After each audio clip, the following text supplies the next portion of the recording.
D. James Kennedy Ministries presents Truths That Transform. Though the only choice the abortionist ever give anybody is Tuesday or Friday. When do you want to have the abortion? Over the years, we've now seen a reduction by 73% of all the nation's abortion clinics have closed. That's over 1,400, and they've not reopened. This is Truths That Transform.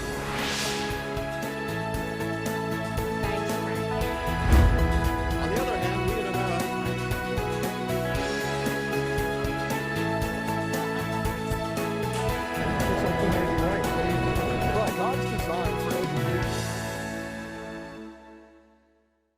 Welcome to Truths That Transform, a viewer-supported program of D. James Kennedy Ministries. My name is Frank Wright. Well, this is the first edition of Truths That Transform for 2016. We hope your new year is off to a great start. A new year, of course, is a time of beginnings, a time of fresh starts, and it brings to mind new life. Yet January is also a time when we remember those who were never given a chance at life. In a few weeks, we'll mark the 43rd anniversary of the Supreme Court's infamous Roe v. Wade decision, which led to the deaths of over 50 million children in America.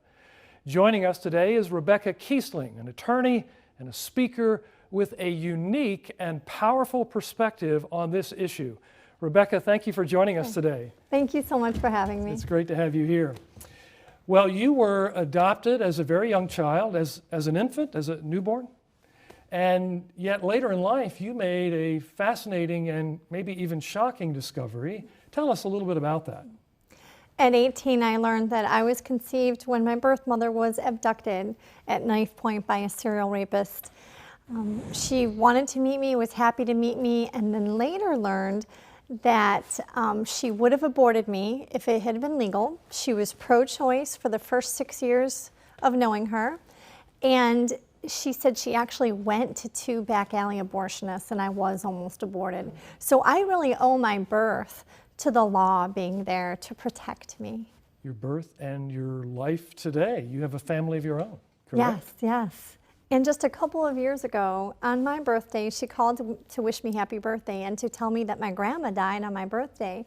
After a long heart-to-heart before we hung up, she stopped me and she said, Rebecca, I just want to say I'm so glad I had you.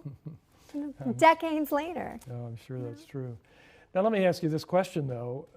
I read something that you had written along these lines. When someone makes that statement, that there should be exceptions for rape and incest, how does that make you feel personally? It's like saying that I think your mother should have been able to abort you. If I had my way, you'd be dead right now. Everybody but you, then. We should protect everybody but you. Yeah, that I'm worth less. President Obama was quoted as saying that if one of his daughters made a bad decision and got pregnant, he wouldn't want them to be punished with the child. What is it about our culture today that sees a child as a burden and not a gift? Even a child that is conceived in really tragic circumstances. Yeah. And that is part of it. Even pro-life people think that a child like me would be a punishment to a rape victim. But I ask people, who created me? And there's Christians who have to stop and think about that. Like, what are you thinking about? There are people watching this program who think that allowing abortion for rape and incest is a compassionate position, but they're missing something really significant. Yeah, they are missing the humanity of the child. But, I will address that issue about the woman because there's a myth that's perpetuated that most rape victims would want an abortion, and that's not true. They choose abortion at half the rate of the average unplanned pregnancy. Between 15 to 25% abort compared to over 50% in your average unplanned pregnancy. 25% choose adoption. So they're 25 times more likely to choose adoption because nationwide only 1% choose adoption, and over half of them choose to raise her child. Not the rapist baby, that's her child. So you have an amazing combination of perspectives because of your own personal experience, your own legacy, your mom's legacy and yours as well. but also your legal training. You know, one of the things that people lack today is hope on this issue. It's 43 years since Roe versus Wade. Give us some hope here from either a legal perspective or a generational perspective or an educational one. And we have a 5-state study that shows that over 90% people believe that abortion's immoral, that it's wrong. And Wow. so if you're spending money to convince people that they already know it, but they're having abortions anyway and they're not voting pro-life. And then you have, depending on the state, 50 to 60% who call themselves pro-life. But if you then ask them, do you think abortion should be illegal? The numbers plummet. And the people who think abortion should be illegal are the same people who don't make exceptions.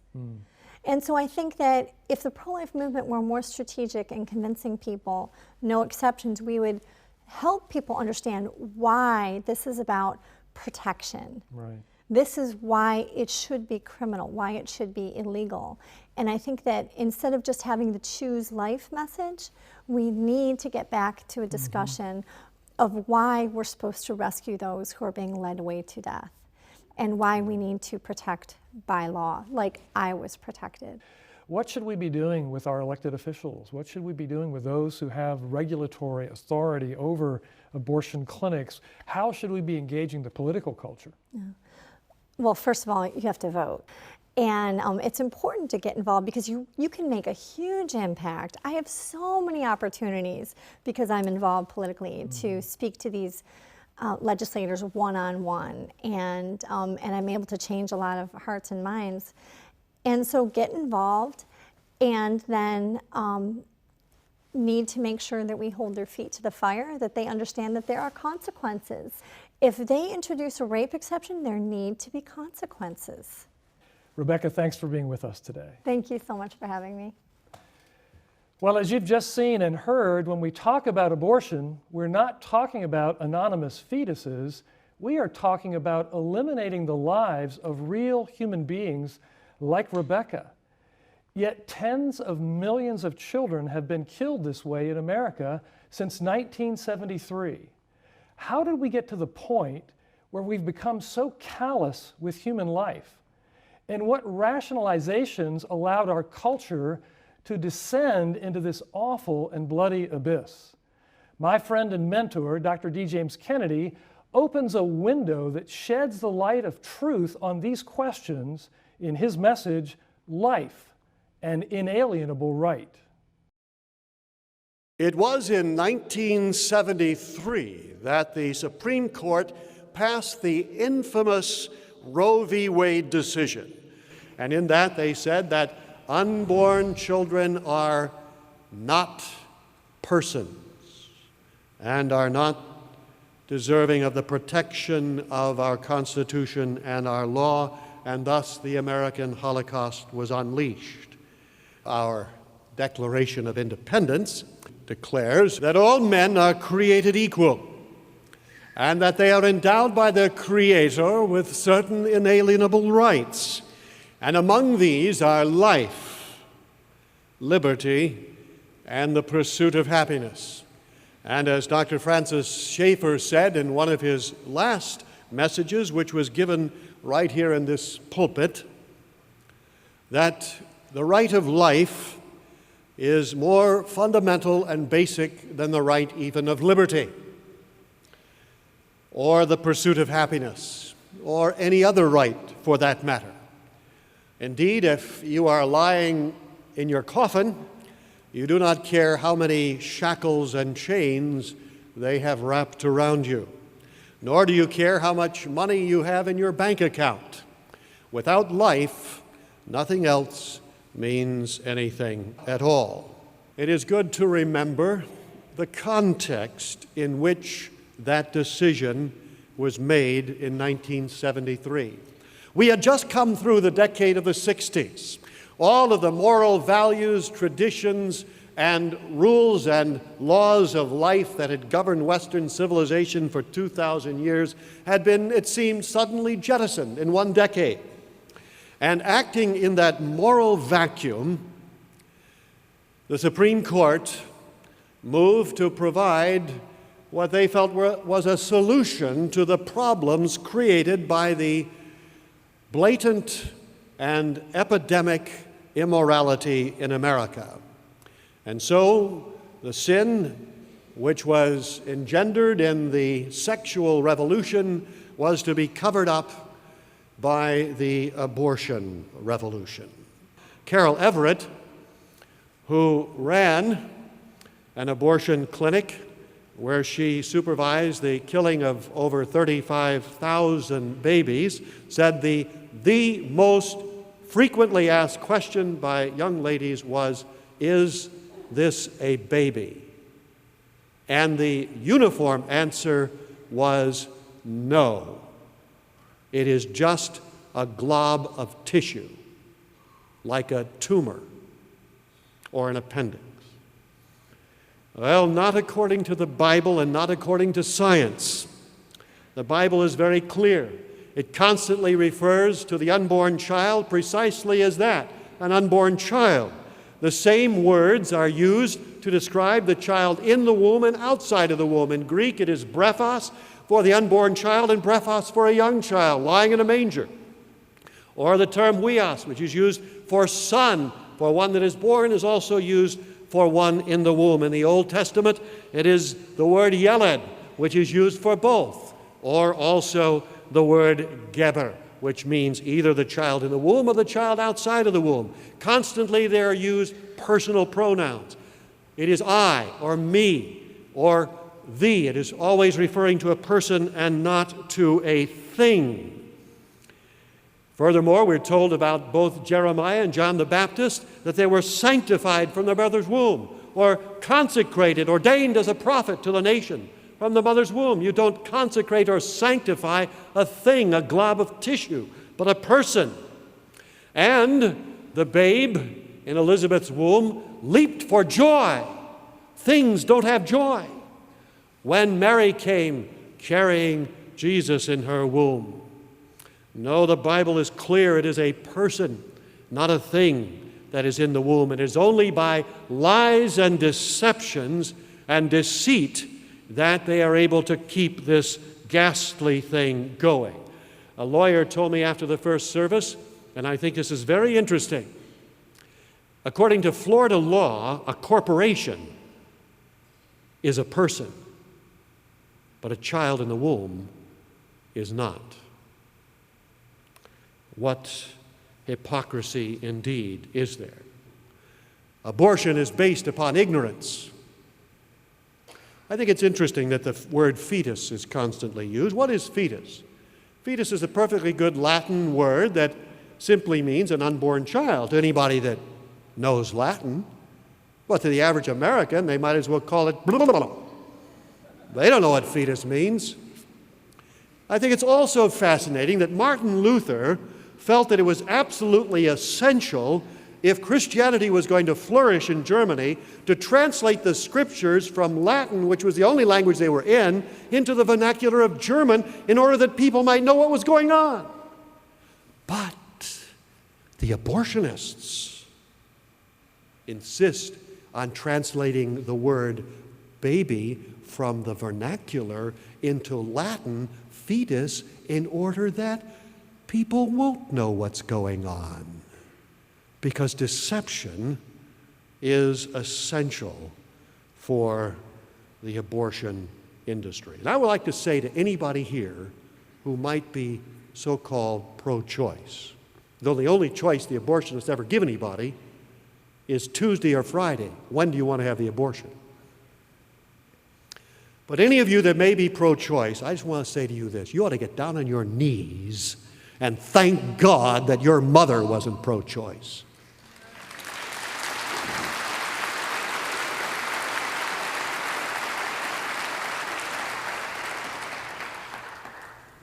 I recall a woman had an air bubble injected into her womb in order to carefully be able to delineate the walls of the uterus. But she found that when she lay down at night, the bubble covered the mouth of the baby, and the baby cried and kept her awake. She complained to her doctor. If such a bubble were over the face of a baby being aborted, it would scream bloody murder, for that is precisely what it is, and there would be an end to abortion. How long will this Holocaust go on? As Dr. Kennedy just explained, the abortion epidemic in America is a modern-day Holocaust. But all is not lost. The pro-life movement has been peacefully battling abortion for 43 years since Roe v. Wade. And though you don't often hear about it, the movement has had tangible success. There's still a long way to go, and even one abortion is too many. But as you're about to see, bit by bit, the cause of life is gaining ground. You know, when I started back in the mid-'80s, everyone would ask me, why are you even involved with that? Abortion is a settled issue in this country. Nobody even talks about it anymore. Cheryl Sullinger is the Senior Vice President of Operation Rescue in Wichita, Kansas. That may have been somewhat true back at that particular time, but over the course of time, things have changed and more people are becoming pro-life. The battle over abortion is ultimately the battle over whether children can live or not, and there has been progress made in recent years. For example, the CDC reports that in 1990 there were 1.6 million abortions, but by 2010 that number had dropped to 1.1 million. Thus, hundreds of thousands of lives are being saved every year from abortion, largely through pro-life efforts.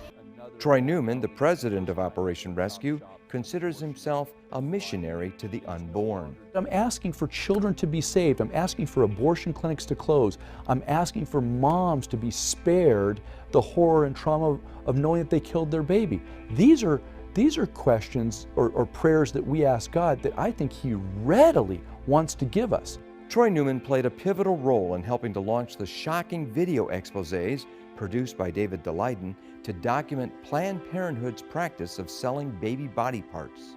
This is about prosecutions, and I think that's why David came to us right from the very beginning.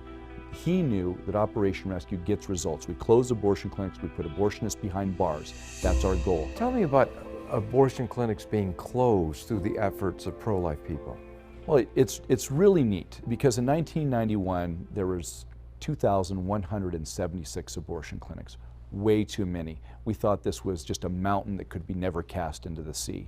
And that's when I got involved and I got arrested like a lot of people did, sitting in front of the doors of abortion clinics. Troy Newman has been arrested a number of times, but he's always been exonerated from all the charges. But I remember there was a day where I was in a jail in Southern California and I said, you know, it's the abortionists that belong behind bars. And when we got out, we revamped Operation Rescue to an organization that demands justice. So we started analyzing different abortion clinics, different abortionists, found out what they were doing wrong. All of them were killing babies. Some were killing mothers, some were botching abortions, some were violating Medicare standards and stealing, some were even raping women on the operating room table. And we put a lot of these out of business. Some of these clinics have been engaged in extremely shoddy practices that have actually endangered the lives of women. And in fact, in some cases, taken the lives of women. We know women have died from abortions at Planned Parenthood, and we've documented that. Operation Rescue, this is Cheryl. I filed a number of complaints against abortionists over the years. In fact, we probably have about 100 open complaints at any given time. And we've been relatively successful. A number of abortionists have had their licenses revoked, suspended. They've had to surrender their medical licenses based on complaints that have come from this office. And over the years, we've now seen a reduction by 73% of all the nation's abortion clinics have closed. That's over 1,400, and they've not reopened.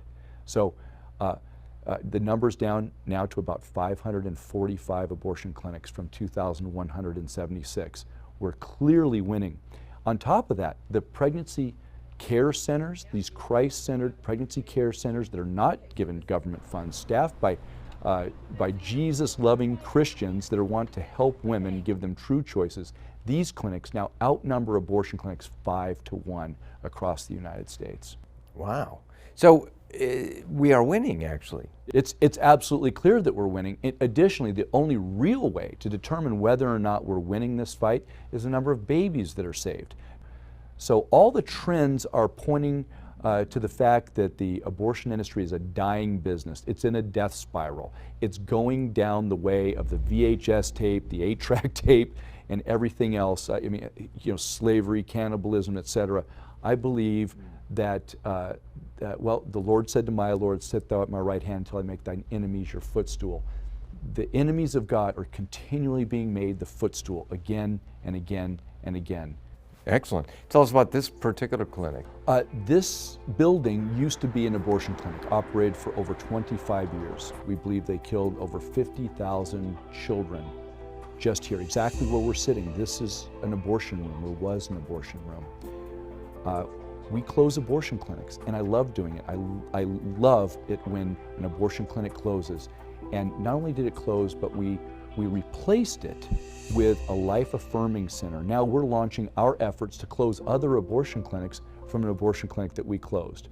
I have a board member that said when we bought it, and we obviously had to completely remodel it, this place just was the smell of death.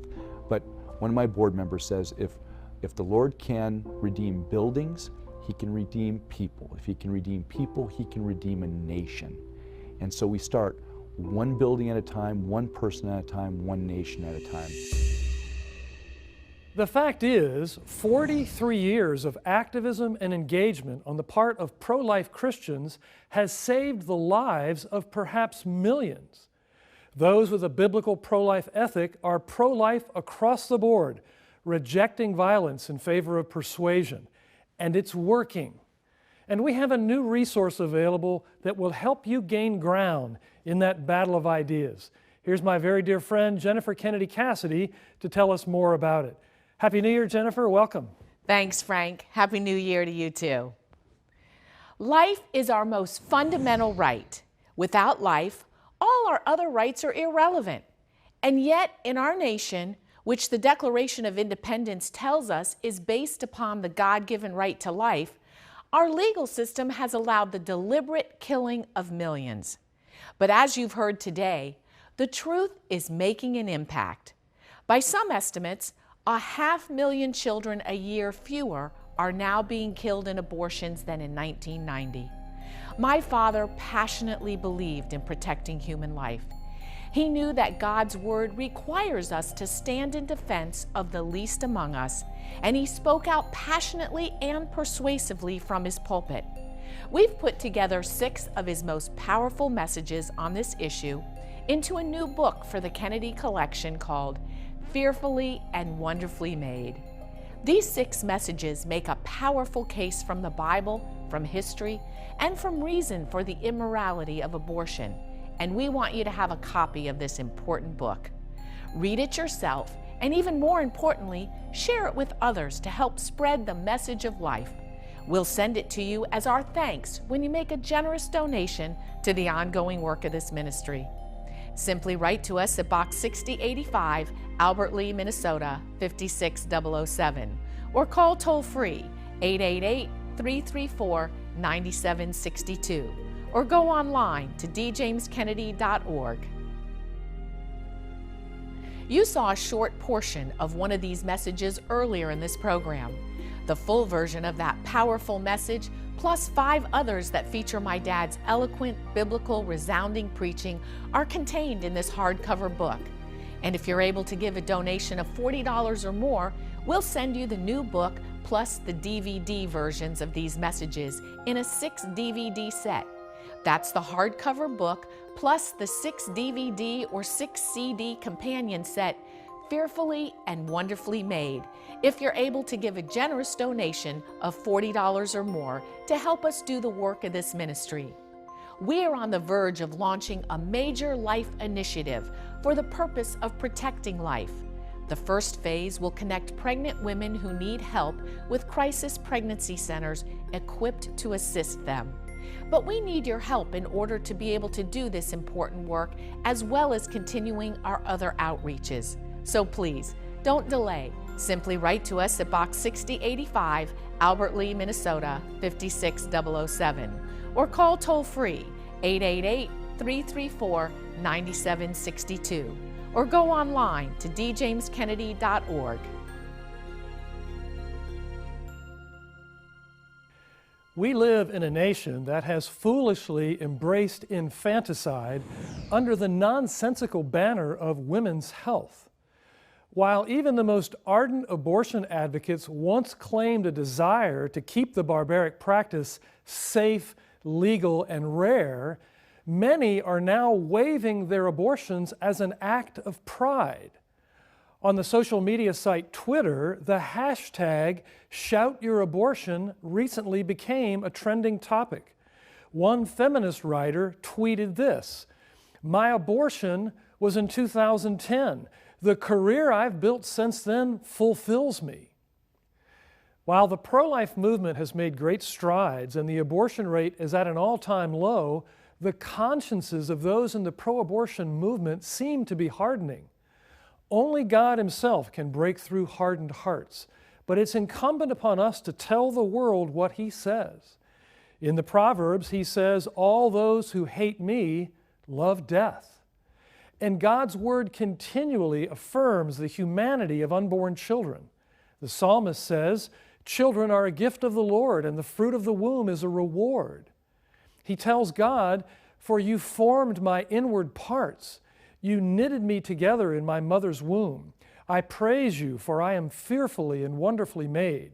Wonderful are your works."